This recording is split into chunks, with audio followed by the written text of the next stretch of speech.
to the Grange and this month's edition of Sebastopol Climate Conversations. My name is Ford, and let's see.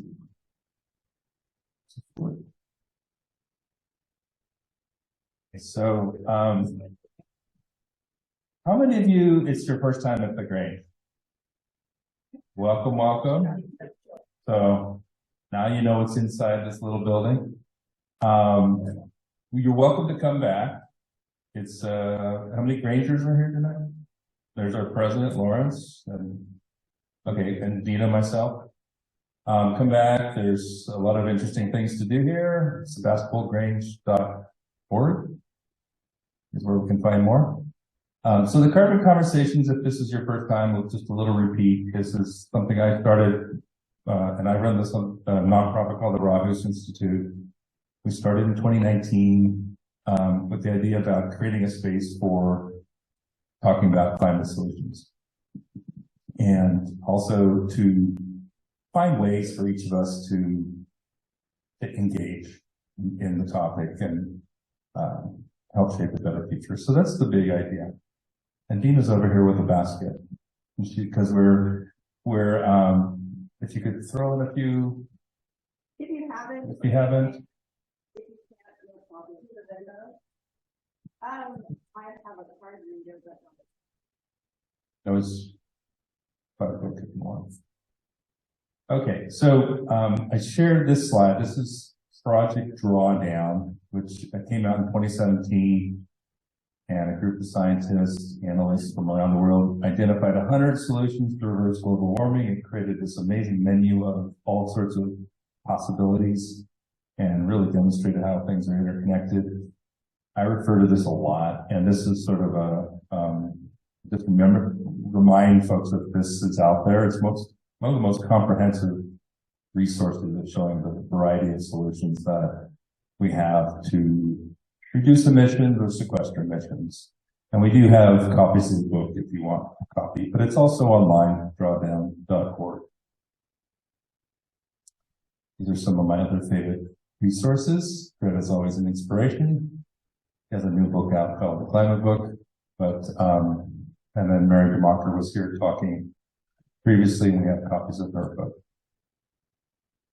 So just if you want to go back, most of the previous carbon conversations have been recorded and are posted online with some additional resources.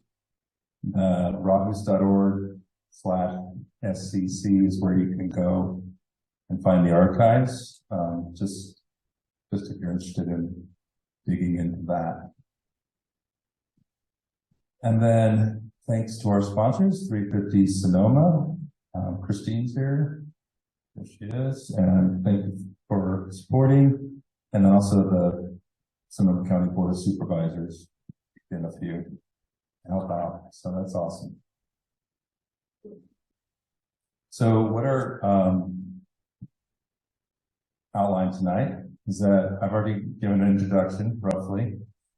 I might do a few more things, and then there'll be a presentation about Annalee High School, and then Idle Free School from Sonoma Academy. Nancy, who is from Sonoma Academy, can't be here tonight, so I'm going to cover some of the climate literacy resolutions and related subject material that she was going to talk about. And then we'll discuss have a discussion. So the big picture here really is creating space and time for students to work on climate-related projects in their classes and school time, as opposed to showcasing exactly what they're doing, because it's a struggle right now. So I'm going to bring up Noa Schwartz and Maida Thompson to share about, and I'll get your slides up.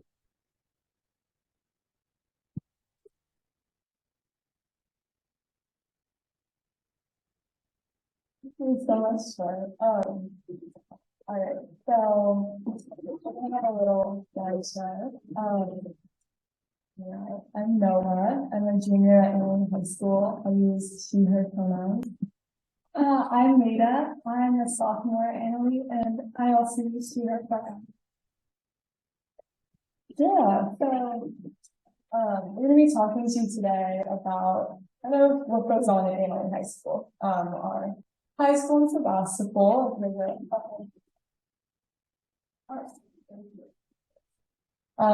Yeah, it's sort of a mystery to the public who don't go there. But it's also kind of a mystery for students and teachers who do go to Anna. There's not a ton of kind of concise information. It's not a super like connected private powerhouse like most of us in this room would hope it would be. So yeah, I mean, I think a lot of people may hear Anna Lee and think hippie, earth loving, but there's actually not a ton going on right now. So hopefully over the course of this presentation, maybe someone will get some ideas on how we can improve it. Yeah, so we're just going to be talking about some clubs and then climate literacy within class curriculums. Yeah, and if you have any ideas, come up and talk to me later after the presentation or whatever. So, yeah.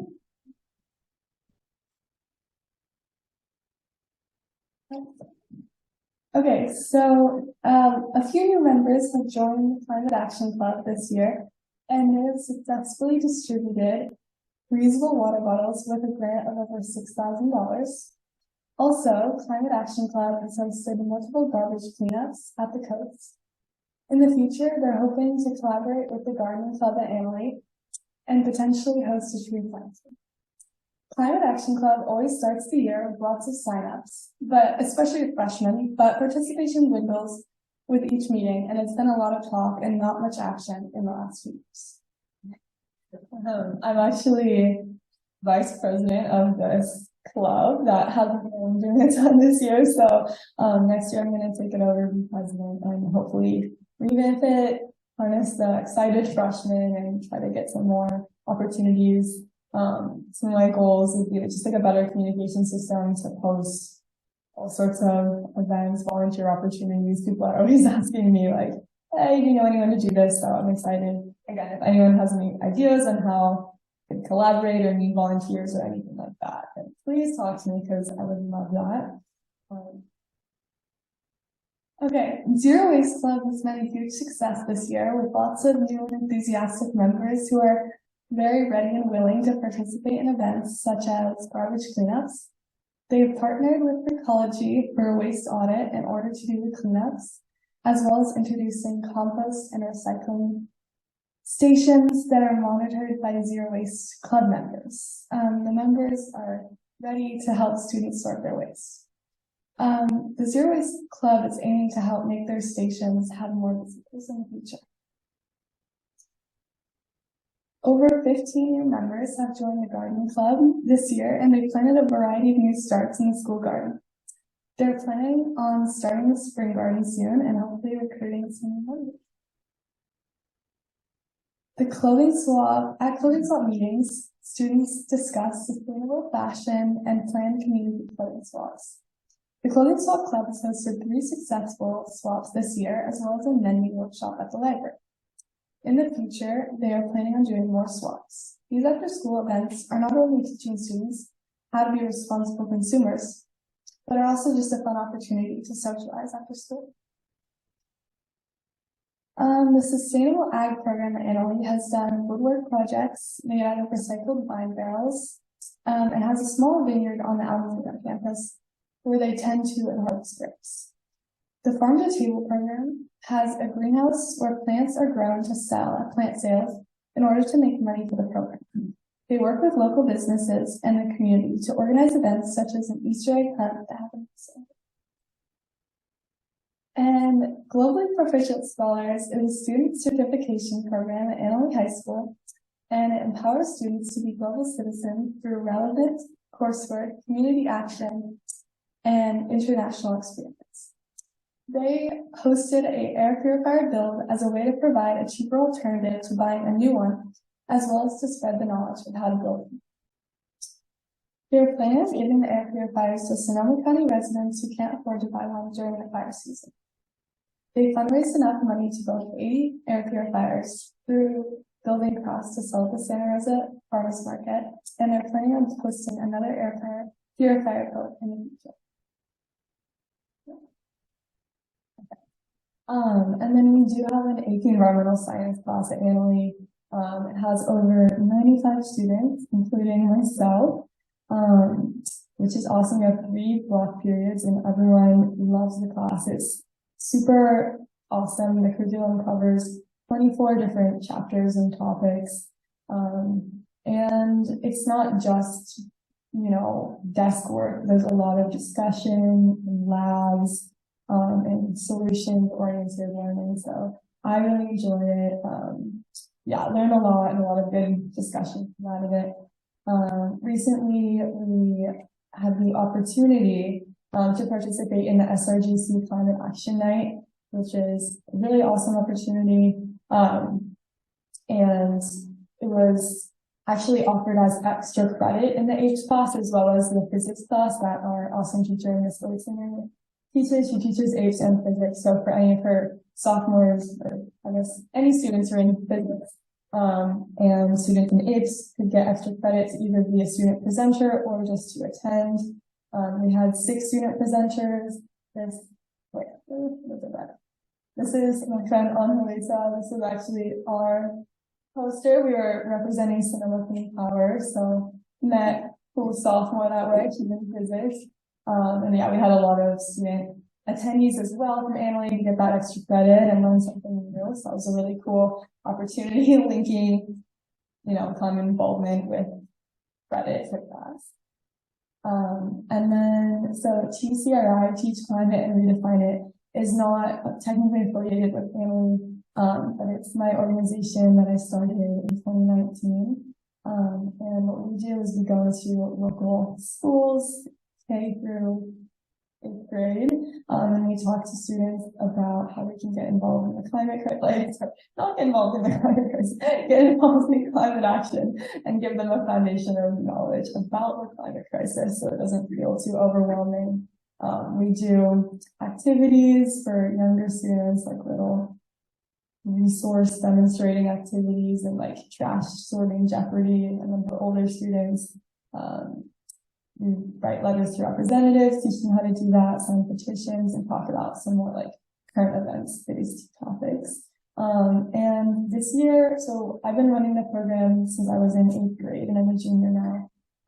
And I've met a lot of awesome people. We've presented to like over 700 or 800 students now. I don't know exactly how, like over Zoom, and it's been awesome. But as people get older, they get a little burnt out. So we were decided to start a new project to get some younger students involved so they can carry it on when we go to college or wherever we find ourselves. So at the beginning of this fall, we made some flyers and we were like, come to our meeting, get involved. And we were like, well, how are we going to get people there? So we asked a bunch of teachers at Annalee if we could put up a flyer in the room, and every teacher we asked was like, yes, of course, I'll tell my students about it. And Mr. Stickle, who's a sophomore English teacher at our school, was like, yeah, come in, you can have 5 minutes or however long you need to talk to all of my sophomore students. And of course, and so Maida, how did you find out about it? So I saw a poster in my English class and I've been kind of interested in this. I attended some meetings for the Climate Action Club at Annalee, and so when I saw the poster, I knew that Noah was doing some cool stuff around campus, so I decided to take a few friends with me and come to the meeting. And the rest of the story, match made it happen. No, Maida's awesome, and she's roped in a bunch of her friends too, so that's been awesome. And we have 9 new members, and every couple of weeks we have someone texting me like, hey Noah, can I bring someone new? And I'm like, of course, I would love that. We've done some presentations at a couple of different schools this year, a few different grades. We just did a clothing swap at the Sebastopol Farmers Market, which was awesome because we were getting people from colleges visiting. So we try to do go into classrooms, but we also try to do some community events. And one thing that I wanted to emphasize with this is that just when we were bringing the flyers around, it's like all the teachers wanted to help and wanted to offer their boards and their window space in their class time to let us talk about this, because most of the teachers, all of the teachers at Annalee, they want to help. They just don't necessarily always know how and what approach to take. And so anytime like opportunities are offered to them, they're always willing to take it and super grateful. So yeah. I'm going to talk about a couple more things embedded in the Annalee curriculum that relate to climate literacy.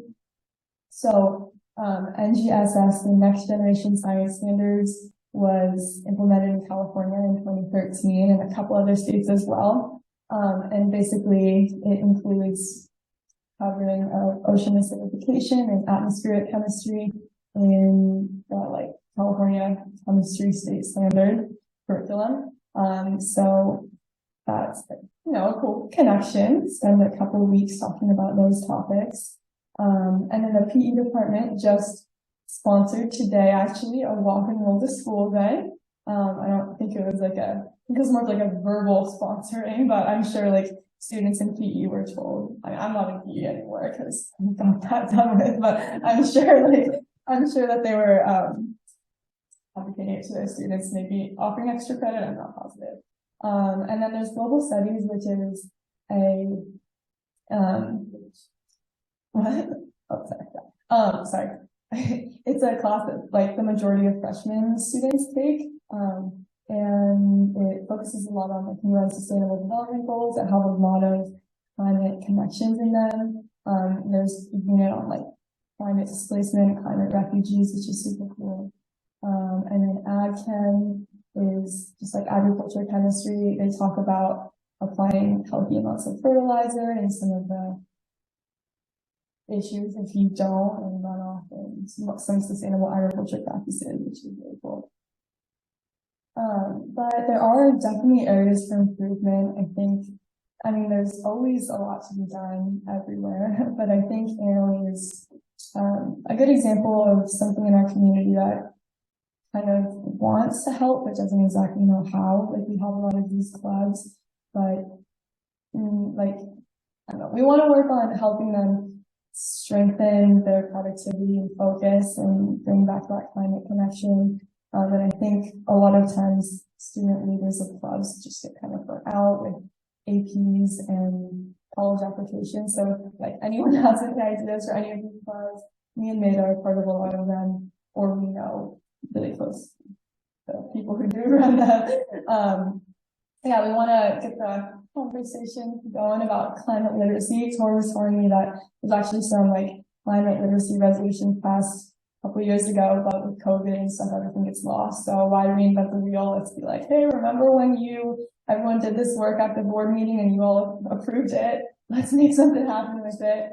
Yeah, provide more opportunities, involvement for students, give them that foundation of knowledge. It's not just elementary and middle schoolers that can be empowered, it's also high schoolers. So they're learning more about it in their classes and the curriculum, and you don't also want to participate in clubs and extra volunteer stuff like that. So, I mean, do you have anything else?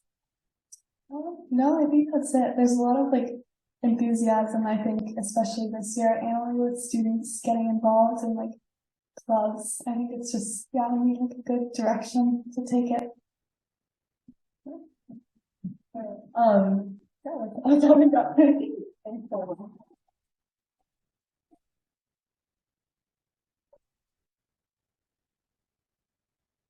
Thank you. And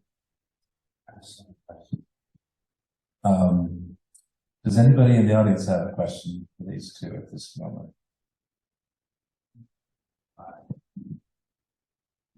Hi. As a retired teacher, I applaud your efforts, and you are the future. So my question relates to two issues. We come from Healdsburg. Do you make trips to other school districts, or are you working only in, you will come to Healdsburg?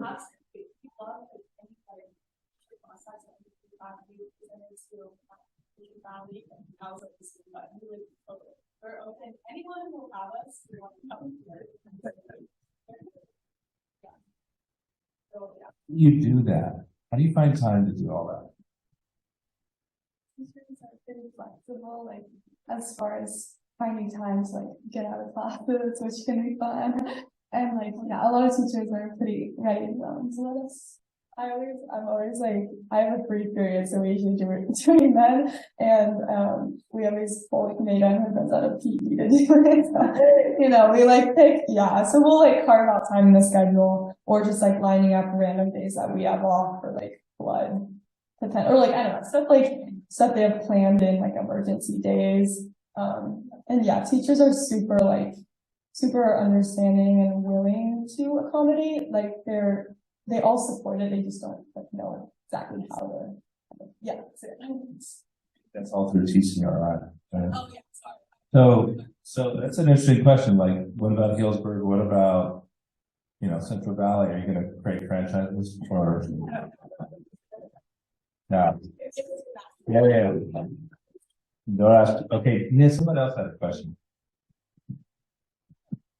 Yeah, I'm really impressed with both of you, and I'm also one of the Healdsburg people. I have a daughter in TK, and I'm currently struggling with getting her school to just have more awareness around everything like plastic-free lunch and less driving to school and all those things. So the kids I know are super interested and want to learn. So it'd be amazing if we could connect and have you guys come. And I also wanted to ask you about the Zero Waste Club. Like when you said you did the sorting, is that on your campus or do you go to events and do it? Or what's the deal with that? My friend Zoe started the club. I mean, she has a lot of other friends that helped her. No, of course. But she runs it, and we've worked with Sunny Galbraith, who's a teacher at Orchard View. Thank you. Yeah. And she connected us to ecology. And yeah, we based it out of Annalee. So what we have 2 zero waste stations set up every lunch, and at the beginning of the semester we're having 2 or 3 student volunteers standing at the station the whole time. But now we have figured that like everyone knows how to sort, so now we just sort at the beginning and at the end of lunch. But yeah, we do it on site. We have compost and recycling. We help people sort. We have signs up that we put up and grabbers, and then we resort at the end of the lunch period and then bring everything back. So yes. And yeah, we would like love to work with. That would be so fun. And we could talk about how to, we really try to work with teachers, for TCRI to make curriculum kind of relate to their students. Like we've gone in and talking about like some of the science, and we're going to like rockstar schools, and they're like, we know all this, so make that mistake. Or we'll go in and we'll start talking about something and they're like, wait, what? So yeah, whatever teachers want us to talk about, well, usually what they want us to talk about, any way we can relate to students, we love to.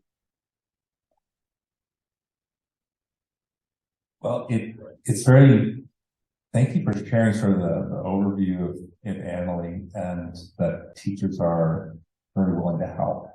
That's a key thing. And so yeah.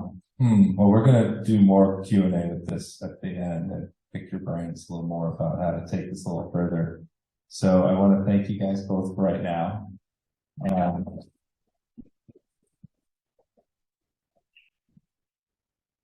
And then invite up Dan and Athena from Sonoma Academy. We'll get your slides up first. I'm going to talk about idle-free schools, and you guys can introduce the project. Well, okay. Oh, okay. Hi, everybody. Just while getting the slides up. My name's Dan. I'm a teacher at Sonoma Academy High School. I teach math there, and I also am one of the running coaches, which it's going to relate to this, so that's why I bring that up. Yeah, I'm Athena. I'm a student. I'm a junior at Sonoma Academy. My pronouns are she, they, and I am also a runner on the team under Dan. We do have an introduction slide, but we'll just do it now. I'm a zine creator and a musician, and I was in the Idle Free Schools project throughout last year with Dan. And here, we'll have this in a sec. All right. And he can pronouns. Okay. Okay. So yeah, our presentation is about creating idle-free schools. We're going to explain what that means in just a second. Yeah, we're kind of doing introductions. But last year, we had a period blocked out in our day once a week on Wednesday afternoons to work on a thing called an impact project. And basically that just meant groups of students with a teacher working on some kind of a project that would like benefit the community. And it could be like the Sonoma Academy, the SA community, or it could be like the greater Sonoma County or Santa Rosa community or something like that. And so Athena and I, as well as one or two other students, we had one other student in the fall and one other student in the spring, but Athena was there the entire year. We worked on what's called an Idle-Free Schools impact project. Do you want to say anything else on the intro? Okay, let's talk about what an idle-free school is. So this was your slide. Yeah, this was your slide. Okay. So what we noticed was that a lot of parents were idling their cars, which basically, leaving the engine running when they aren't driving. People come pick up their kids and they just sort of leave their car running while they're waiting. And that becomes quite an issue.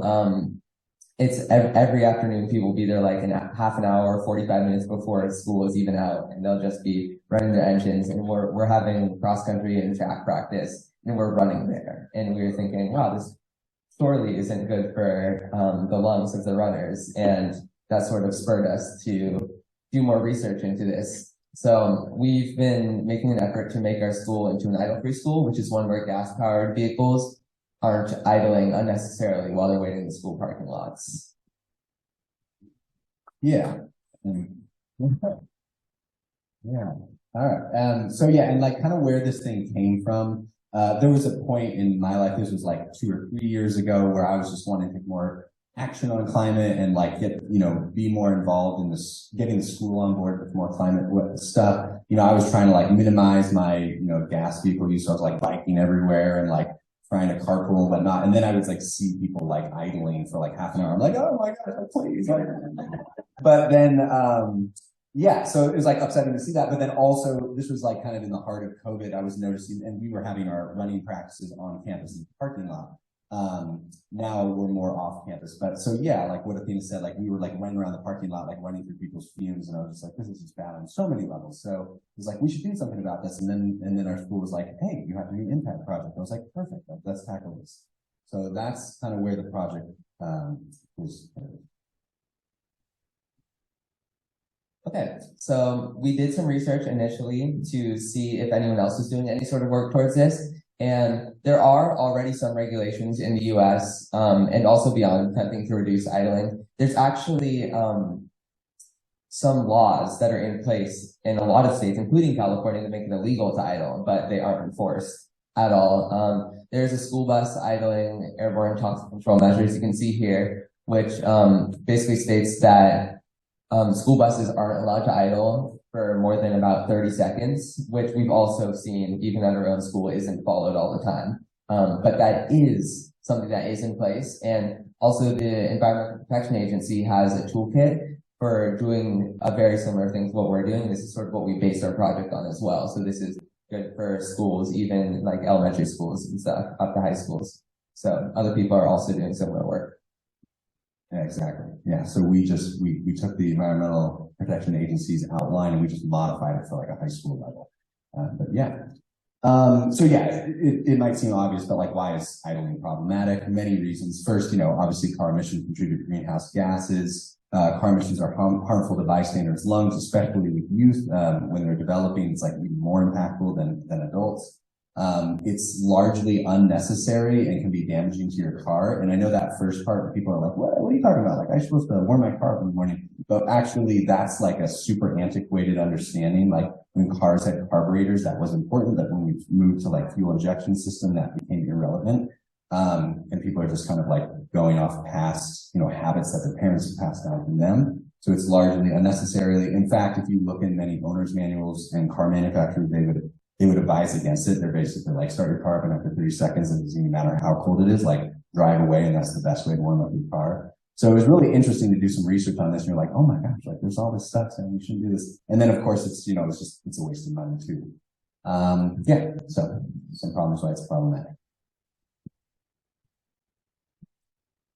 Oh, sorry, I threw this extra slide in there. Yeah, and this is kind of like this idle-free thing. It's like, obviously, hopefully there'll be some great glorious day when everyone's driving around in electric vehicles, and this is not even going to be relevant.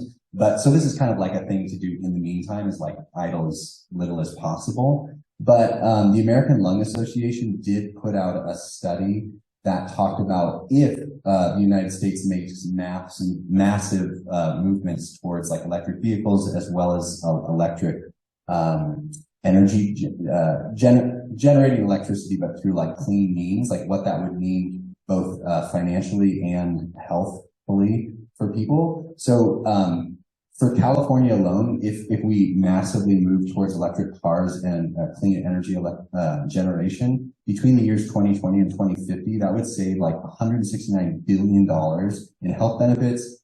As you can see, like over 15,000 premature deaths would be avoided, asthma attacks would be avoided, and lost work days as well. So just like there's a number of reasons to like move towards like obviously less idling, but just moving towards electric transportation, electricity generation in general. So yeah, interesting facts. Yeah, okay. So here's a little outline of how our project sort of progressed in the fall of 2021, which is when we started it. We sort of decided that we we're going to take observations after school during pickup time to see how many people were idling in their gas-powered vehicles and for how long. And we compiled that data and sort of analyzed it. And then through the winter, we worked on taking that data and using it to educate our school community. We made a homemade video, which I'll show you in a sec. We sent out an email, gave a presentation, signs around the parking lot, passed out stickers, which we will have to pass out here as well. And sort of working to make people ingrained in sort of the idea that we want to be an idle-free school. And in spring, we took observations again to see if we had an effect, and it turns out we did. So, yeah. Right. So this is the homemade video, and you'll get basically all like the pre-education observation data, and then the post-education observation data, and yeah. So let it rip, Lord. All right, let's see if I can do this.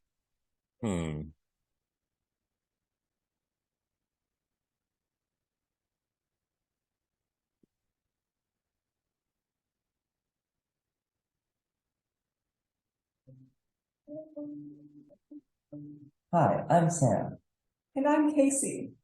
and we'd like to talk to you about idling. What exactly is idling? In our study, we defined it as running the vehicle's engine when the vehicle is not in motion.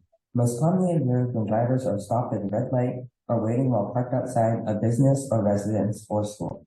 Generally, if it's just one person idling for a short period of time, it isn't a problem and there isn't a huge impact. But if many vehicles are in one spot and all idling at the same time, for example, in school pickup or drop-off areas, a hotspot of exhaust pollution can be created. This can result in many negative repercussions, such as emissions, pollution, student exposure to deadly toxins, damaged engines, and wasted fuel and money. Our goal as the Idle-Free Schools Impact is to limit unnecessary idling on the Sonoma Academy campus, to reduce student exposure to toxic vehicle exhaust, and reduce emissions harmful to the climate. Now, this doesn't mean we are pushing for no idling whatsoever. We understand that there are certain circumstances where idling might be necessary and respect those reasons. We are also not going to be going around policing people and giving out tickets to people who are idle.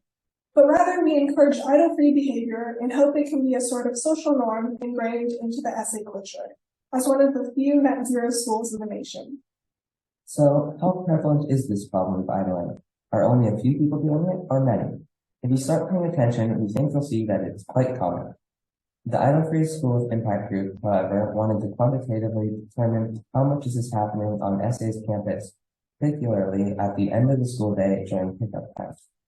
This fall, our impact group observed vehicles on 11 different days between mid-September to mid-October on the main entry road coming up to SA.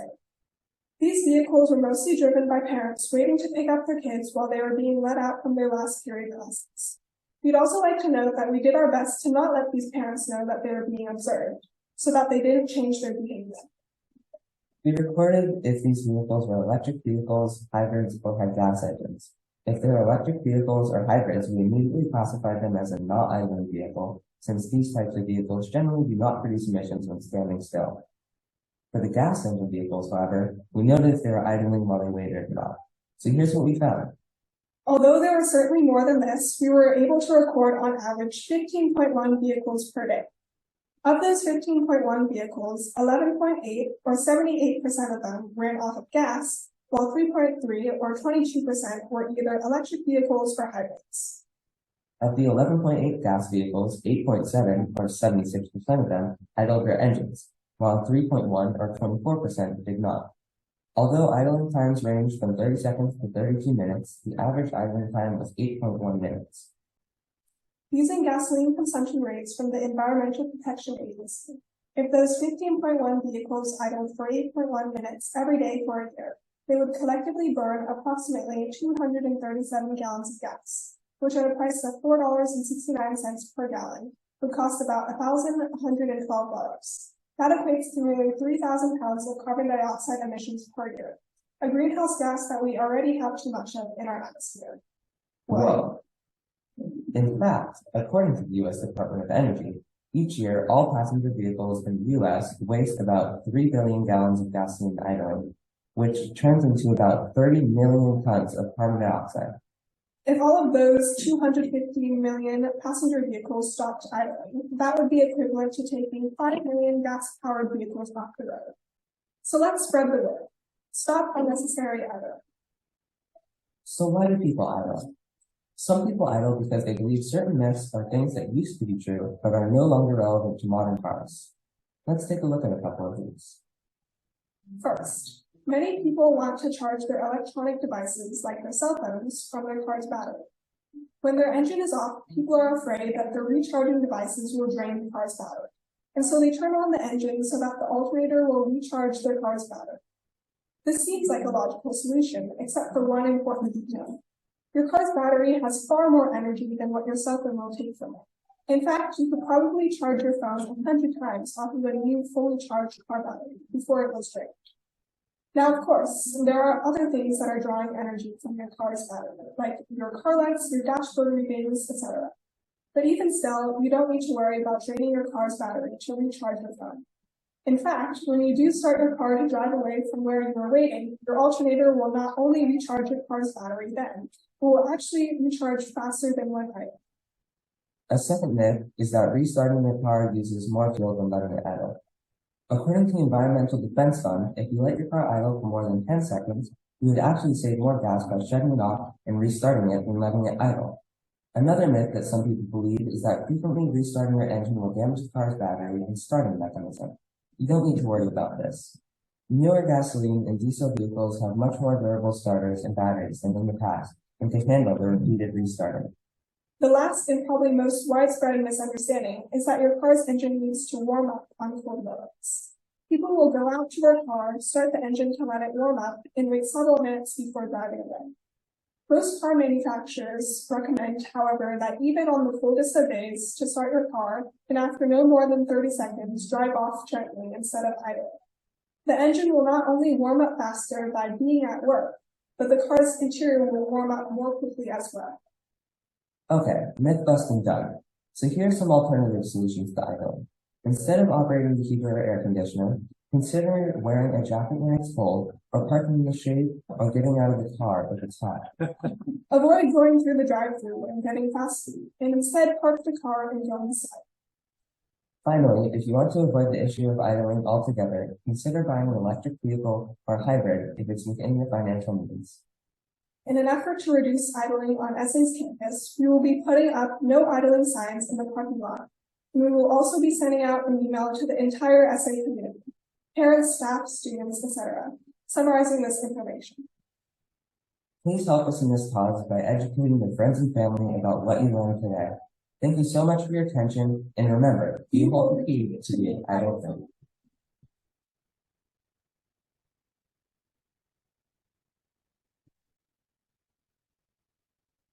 We have a few more slides to kind of follow that up.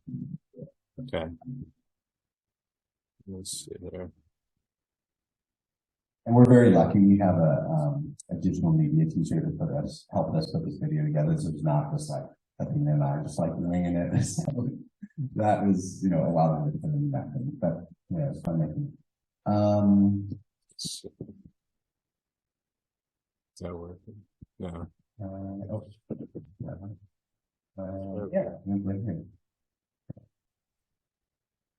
Yeah, so just to summarize some of what we said in the video, we had signs created and installed them in the parking lot to remind people.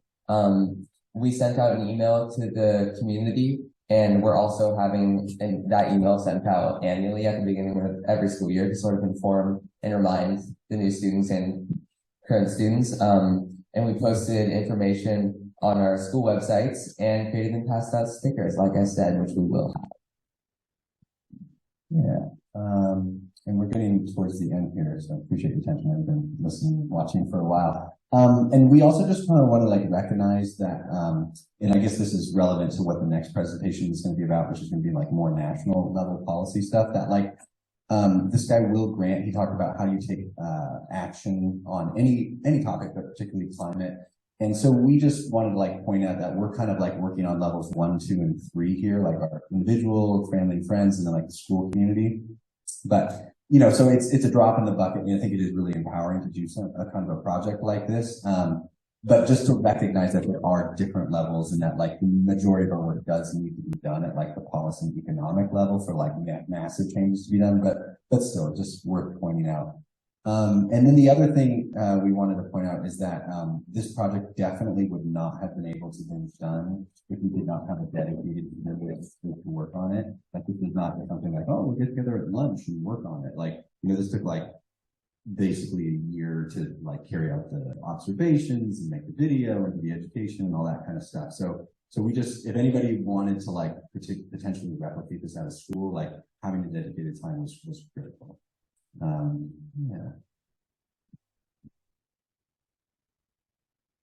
Yeah, here's some next steps that we've worked on. Like I said, we send out an annual reminder. We've reminded our bus drivers to reduce bus idling, like I was talking about.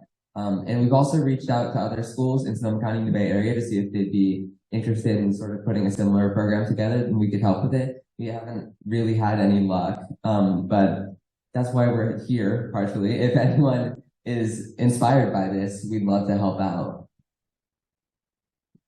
And then just other thoughts that we haven't really like taken action on, but we're just like, oh, this could totally work is one is like, you know, see if local politicians either at the city or the county level would like think about taking this as more like a citywide or countywide like policy adoption thing.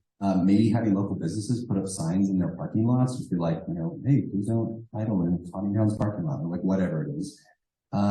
Reaching out to all the DMVs and the driver ed courses, like we're having people like we're getting their licenses, like, hey, just so you're aware, like here's the deal with idling. Somebody told me this is, you know, maybe a little more on like the not confrontational level, but personal levels, like put little business cards in people's windshields, like all over town. It's like, okay. I mean, it could work. And then we reached out to like a podcast, a really great podcast, is no longer going on, but How to Save the Planet was like, hey, maybe they do an episode on us. No response, but I'm sure they're busy. And the last thing before we get to like questions or comments from you all is I realized that in our slide, we never put the after data about how much of an impact it had. But the short of it is that I think the number was we saw like a 34% reduction in idling or something like that from the fall to the spring. So it had a measurable impact. And not only was that like data point observable, but just anecdotally, a lot of people have come up to just be like, oh, now that you made your presentation or I got that sticker you told us about it, they're just like, I never idle anymore, or I'm telling all my friends to stop idling or whatever. So it's like easily contagious and it spreads quickly. So, if you have any questions, I don't know if we want to do it now or at the end of the night. You know, questions, feedback, ideas, how you could spread this or build off of it. I put my email up there if you want to get in contact with me for any ideas or if you have any questions, want to follow up. And then, we have some, We have some stickers and also a little informational flyer from the, what is this? The U.S. Department of Energy, just about, like, some of these on about idling. And so just who doesn't love going away from a presentation with goodies? So here you go. I'm going to hand this to you, George, so I can hand things out. But thanks for your time.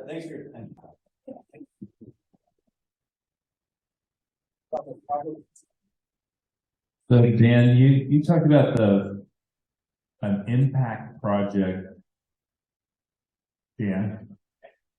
So this was a time of the space that you created this in, impact project kind of thing. Can you explain that a little bit more? And is it still going on, or how's that work at Sonoma Academy? Yeah, so yeah, we had this time dedicated once per week, and it was called the Impact Project. And to explain, it was just like students and teachers working together to try and make a positive impact on some level of community, whether it's school or larger community. Unfortunately, we had a schedule change, and that got nixed. There's a lot of things when you're making a schedule in the school day to that are competing for time, and so that one is no longer there. And so no, we are no longer working on this project, and we don't have that time anymore, unfortunately. Do you have any ideas of where it might live, a class or club or something like that? I know you put your heart and soul in it, but thoughts on where if you handed it off to the club?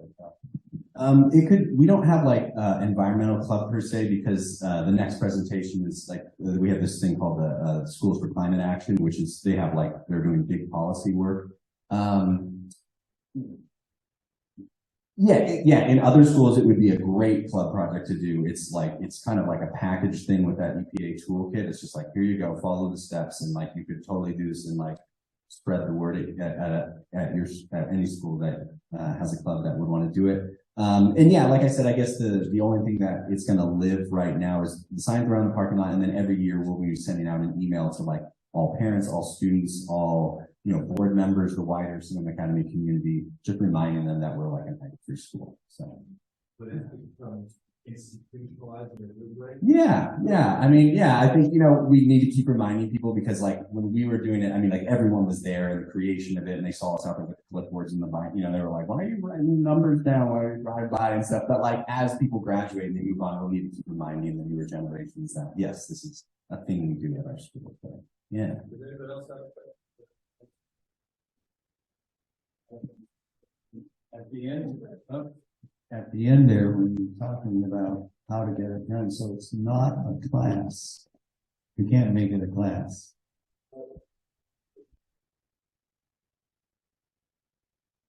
I'm sure you could. I feel like this could be something that you could implement as maybe like a quarter-long project in a class. It's worked really well as we had 1 hour per week for the whole year, and that worked really well. So that's why I say it could work really well as a club. It's just sort of key that you have sort of that dedicated time to do it. It's not like a super time intensive project. It's not going to take like a whole semester of like everyday class, but it's sort of in the middle there. So it's interesting, but it would work really well as a club is why I say that.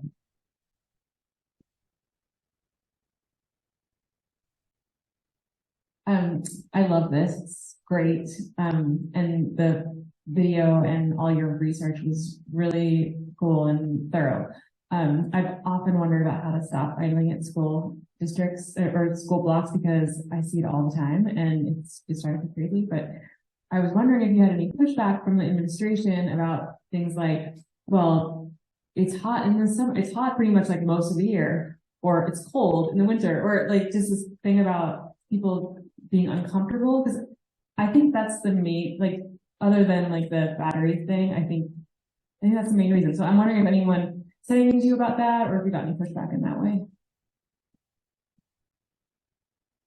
I have a few thoughts, but do you want anything to add? Or, sorry. Okay. I would say a couple things. First of all, the admin was totally on board with us. They were just like, yeah, go for it. Yeah, we were very supportive of admin, which is very fortunate. No, we never got any feedback or pushback from parents or anything like that. And also, in the video there, we talked about like, we're not here to police people. We're not here to like, if somebody does choose to idle because it's a super hot day and they want to run the air conditioning, or vice versa, it's like a cold day and want to run the heater, like then do it, but like most of the days, it was pretty reasonable temperature and you just didn't need to do it. And so people were just kind of mindlessly doing it.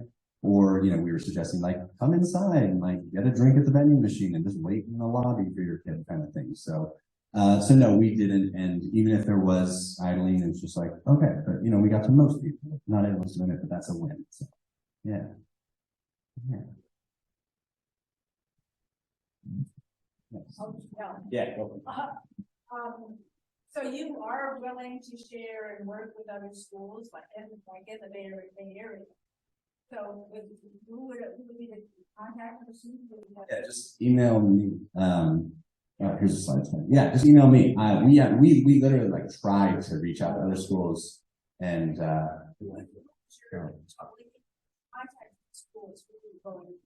yeah, that was an interesting thing. We would just basically go on the school website and like look. We tried to like find like environmental club leader teachers, and then if there was none, we'd be like, email the secretary, just like random. We were just like shotgunning it. Yeah. And, we didn't get any, email responses, but kind of funny, like there was a school near where I live on like Owen Avenue. And like, then I just saw like a sign pop up 3 days later, like, don't idle in the parking lot. So I'm like, well, maybe somebody got it. So anyways, yeah, so we were just kind of shotgunning to the other schools, but again, if you would want to work on it, or if you know of other schools, just contact me, and my email is in that. And the signs, signs, I mean, are they now something to buy online? Sure. We basically I think it's called Fast Signs. They're here in Sonoma County. We came up with a design, which is like grab some graphics on the internet, and then we said here, make these things, and we got 15 of them made, and then we just put them around the parking lot. So yeah. It's not like they're for commercial sale, but we're happy to share the graphic with you. Yeah, we want to work with anybody that would take this project on. Yeah. So, and say this vote and academy, are you willing to share copies of the slides, and then I can share them with other schools out of this area? So again, contact you and then I'll ask you. Thank you very much. Okay, and I did mention before, I just sort of a little bit off topic here, but I do have a zine that I create, which is a little mini homemade magazine, and I think a lot of people here would like it. It's not necessarily about climate, but it's sort of a lot of similar things that are sort of important to all of us. So if you're interested, just let me know.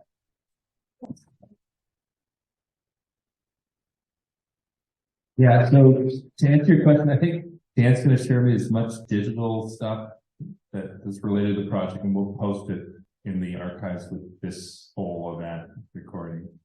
And the zine link too, if you want to share that with me, I can put that up there. So, this is great stuff. So this is, next bit was what Nancy shared with me and a little bit that I tweaked. So there we go.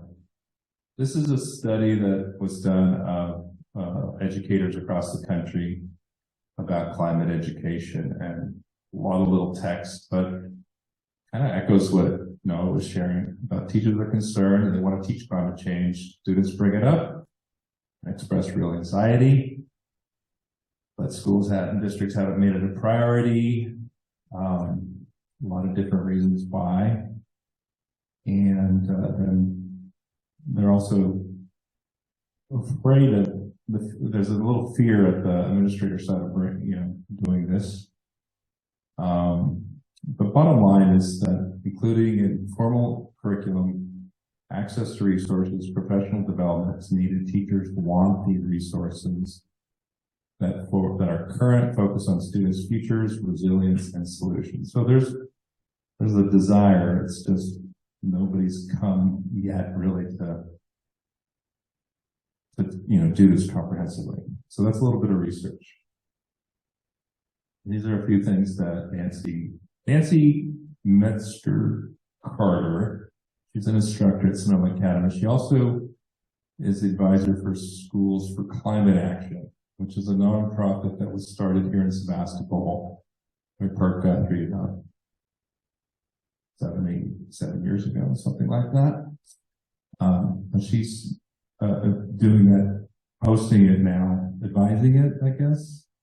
Kind of, yeah, doing a lot with it. So more to come. Anyway, it's a great group. So what she shared with me was this little thing that we all have an opportunity. It's a climate literacy guide. It's being updated. The White House has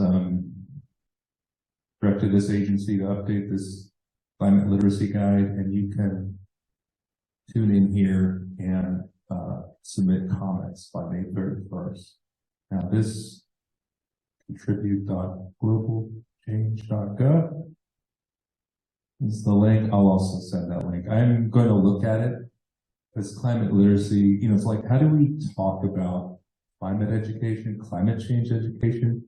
Most of what I've seen on K-12 climate education so far, that mostly about the problem, but you don't have an opportunity to work on the solutions. That's where the state of climate education is, if it exists in the classroom. It's more just talking about the problem and not having an opportunity to tackle some of the solutions. So take a look at that and see if you want to try and shape that a little bit. I'll send you the link a little more clearly in a follow-up email. This group, Moms Clean Air Force, I follow on Instagram. Yes, I use Instagram. I'm not proud, but anyway, I'm learning, I suppose. Anyway, this is a initiative to pass some federal law that supports youth mental health and access to climate education. There's a link there. Don't try to write that down. I will email this to you. And it's a little sign on to a letter of support kind of a petition that you can do that's happening right now. I believe a group of students with Nancy went to Washington, D.C. recently over spring break and lobbied their representatives and so forth to help pass this bill. That's one of the things they did. That's still, it hasn't passed. It still needs some support at the federal level. So, sorry about that banner at the top. I don't know how to get rid of it. But anyway, this is a resolution that West Sonoma County Union High School District passed in March of 2018. A climate action resolution. It wasn't a climate literacy resolution, it was a climate action resolution. And it followed, the first one was at Sebastopol Union School. And it came out of the efforts of the Schools for Climate Action to pass. Lawrence was involved with this. And we helped kind of craft this a little bit. It was an easy pass. The board members felt good. There was a few students that proposed it. And it talks about how climate change is an important issue, et cetera, et cetera. And initially, they really just wanted to include things they were already doing. They didn't have to do anything new. And so, but this last part here is talking about curriculum and educational opportunities and climate literacy. We added that in. And so, but there's nothing we've done. No, this resolution's kind of been buried and lost amongst all the other issues they juggle with as a school district. So it's there, it's passed. That's a foundation. It could be lifted up again and said, look, we passed this resolution. Let's enforce it. Or let's put it to use. What did happen actually was, this was March, and then in the fall, the facilities director gave a quick presentation about how the school had a lot of solar panels and they were saving water for this, doing facilities kind of report. And so that's what a lot of schools think about when they think about climate change. Okay, we put solar panels on, we did this, we're efficient.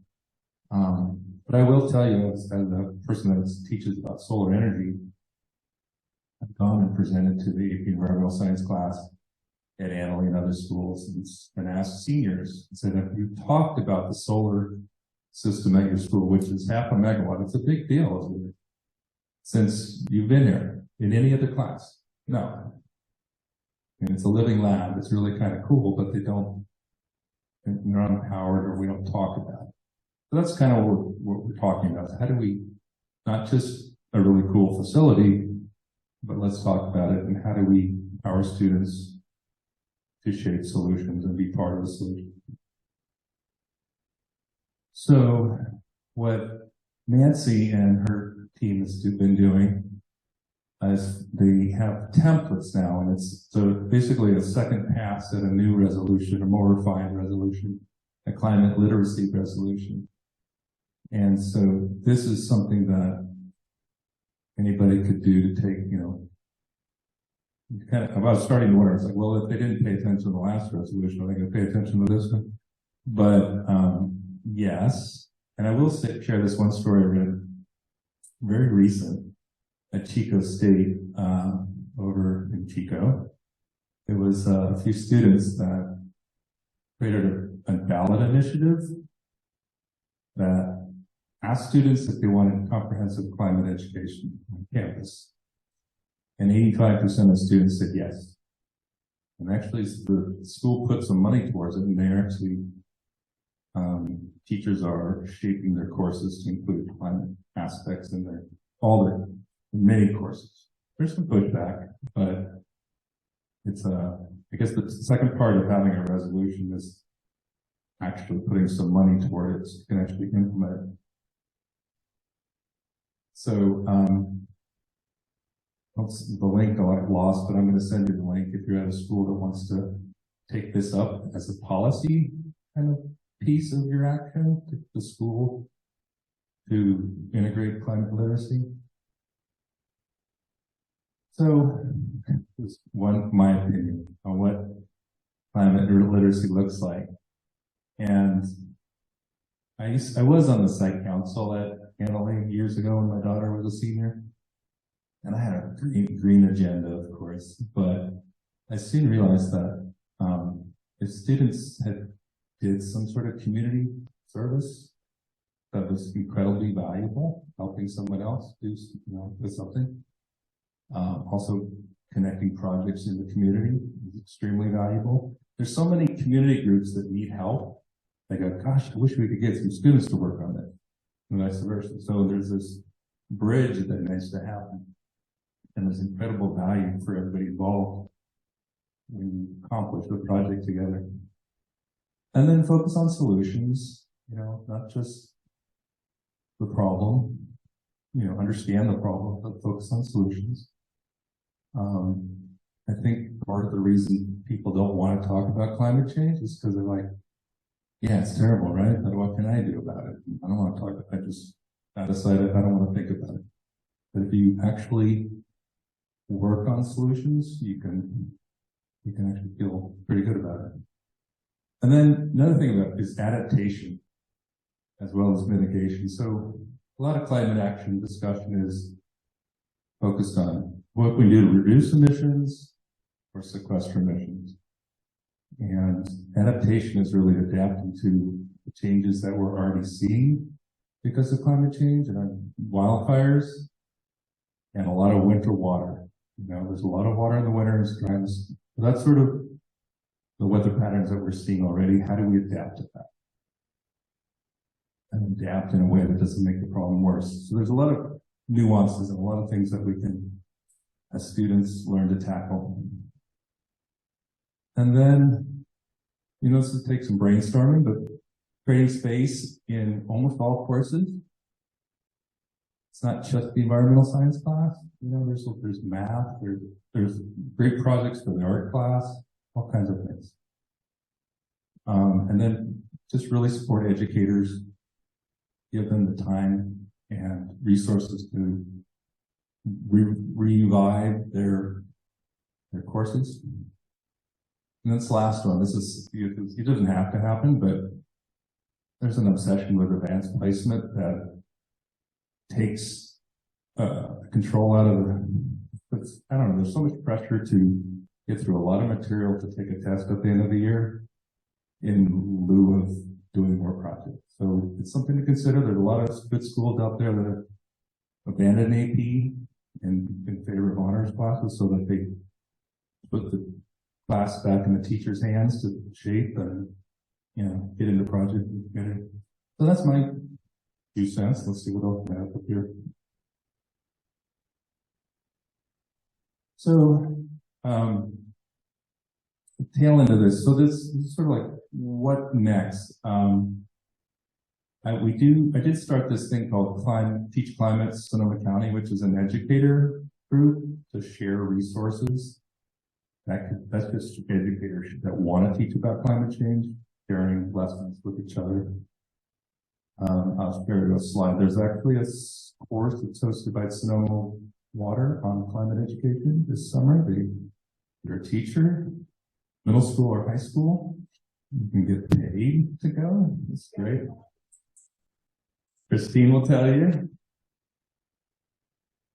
I have questions for Christine too, actually. But, and then conversation, where do we go with this? I don't know. There's a lot of, I think the big question is creating space for students to work on this stuff. That's the slide about the Sonoma Water Climate Change and Resiliency, North Bay. And there's a difficult little URL there, but that's the sun. And then daily extra, this thing, it's a wet little teacher kind of program for gardens, what kind of plants to plant that are great for the climate. Of course, there's no URL on that, but just the QR code. There's an obsession with QR codes. Anyway. So Nancy is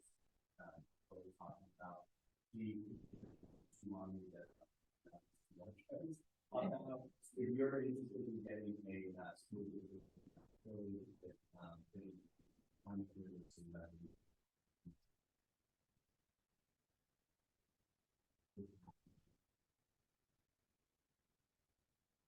All right. Yeah. No, I like QR codes. In fact, I wish I had one last weekend, but so this is Teach Climate. It's really, it's kind of, we've had a couple sessions, but it could do more. So I'm going to sort of stop recording this and then we'll have a little conversation. The idea is, I'm going to throw out some ideas. Let's just take Amalie High School as an example and how to adopt some ideas for adopting comprehensive climate resilience programs